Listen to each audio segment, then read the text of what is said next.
Good evening students. आज हम एक नई तरीके से रिवीजन करेंगे। ये जो आपको मैं दिखा रही हूँ, ये जो सारे क्वेश्चंस हैं, ये अब तक जितने बोर्ड एग्ज़ाम्स हुए एक्सेप्ट मॉडल पेपर 2026 को छोड़कर 25 तक जितने पेपर्स हुए हैं उन सबका इसमें सबका सॉल्यूशन है, तो आपको कोई भी दिक्कत नहीं आएगी। पहले हम चैप्टर को समझेंगे और फिर धीरे धीरे उस चैप्टर के क्वेश्चंस करेंगे जो अब तक के बोर्ड एग्ज़ाम्स में पूछे गए हैं। तो शुरुआत करते हैं। लेसन फर्स्ट हम शुरू करेंगे व्यष्टि का।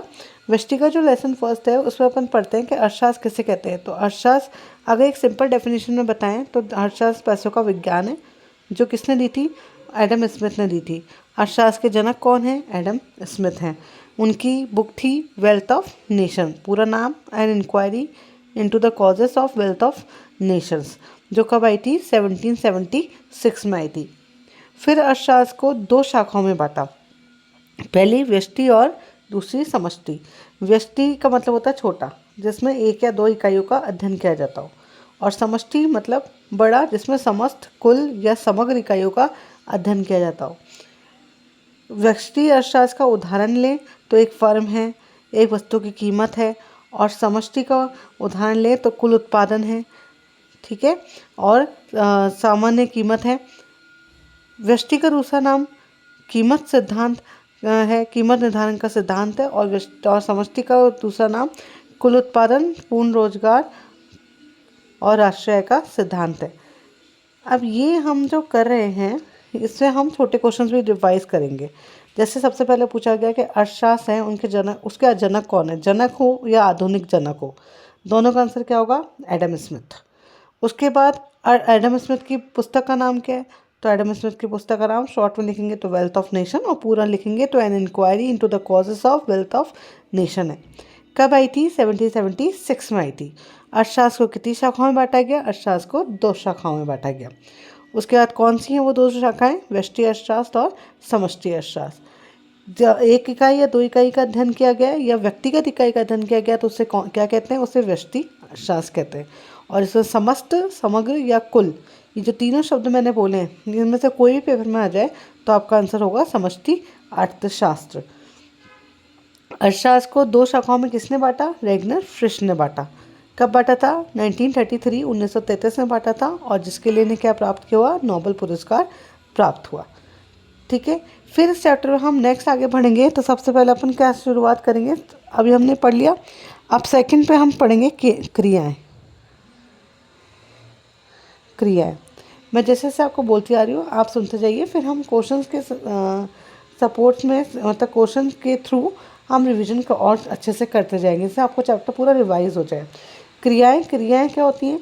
जो अर्थव्यवस्था को एक सुचारू रूप प्रदान करती हैं वो सब क्रियाएं होती हैं।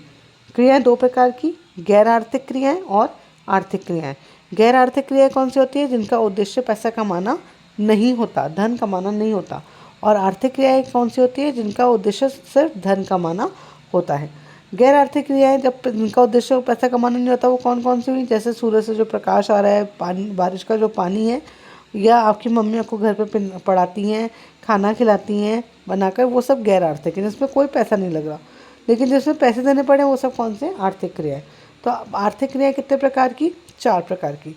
सबसे पहले उपभोग, दूसरा उत्पादन, तीसरा वितरण, और चौथा विनिमय। जब उपभोक्ता संतुष्टि प्राप्त कर वस्तु और सेवाओं को ग्रहण कर और आवश्यकताओं की पूर्ति कर संतुष्टि को प्राप्त करता है, उसे क्या कहते हैं? उपभोग कहते हैं। एक उत्पादक के द्वारा कच्चे माल को पक्के माल में परिवर्तित करते हैं, उसे क्या कहते हैं? उत्पादन कहते हैं। जब वही वस्तु और सेवाओं को लोगों तक पहुंचाया जाता है तो उसे क्या कहते हैं? वितरण कहते हैं। और जब उनका आदान और प्रदान किया जाता है वस्तु और सेवाओं का, तो उसे वितरण कहते हैं। आई होप आपको चारों याद हुई होंगी।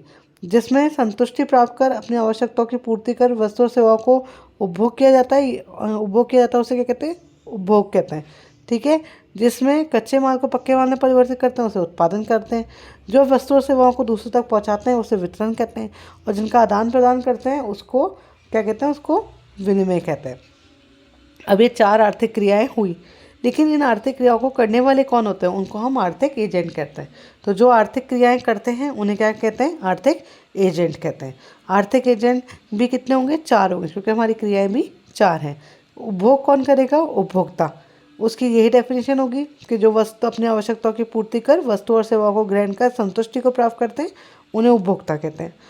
उत्पादक कौन होगा, जो उत्पादन करके कच्चे माल को पक्के माल में परिवर्तित करता है। वितरक कौन होगा, जो लोगों तक सेवाओं को, वस्तुओं और सेवाओं को पहुंचाता है। और व्यापारी कौन होगा, जो वस्तुओं और सेवाओं का आदान और प्रदान करता है। तो 4 आर्थिक एजेंट कौन कौन से, उपभोक्ता, उत्पादक, वितरक और व्यापारी। अब अपन ने क्या क्या पढ़ा, सबसे पहले हमने पढ़ा अर्थशास्त्र किसे कहते हैं, दूसरा पढ़ा अर्थशास्त्र के जनक कौन है, तीसरा पढ़ा अर्थशास्त्र के जनक की बुक का नाम कब प्रकाशित हुई, फिर हमने पढ़ा अर्थशास्त्र को कितनी शाखाओं में बांटा, किसने बांटा, कौन सी शाखाएं हैं, उसके लिए उन्हें क्या प्रदान किया गया, क्रियाएं कितनी होती हैं, गैर आर्थिक क्रिया किसे कहते हैं, आर्थिक क्रिया किसे कहते हैं, आर्थिक क्रियाएं कितने प्रकार की होती है, फिर 4 प्रकार की आर्थिक क्रियाएं कौन कौन सी हैं, उनके नाम पढ़े, और इनको क्रियाओं को करने वाले कौन होते हैं, आर्थिक एजेंट होते हैं, उनके हमने नाम पढ़े। तो आज के लिए बस इतना ही। धीरे धीरे हम शॉर्ट्स वीडियो बनाएंगे जिससे कि आपको याद हो जाए। Thank you so much. फिर कल आगे मिलते हैं।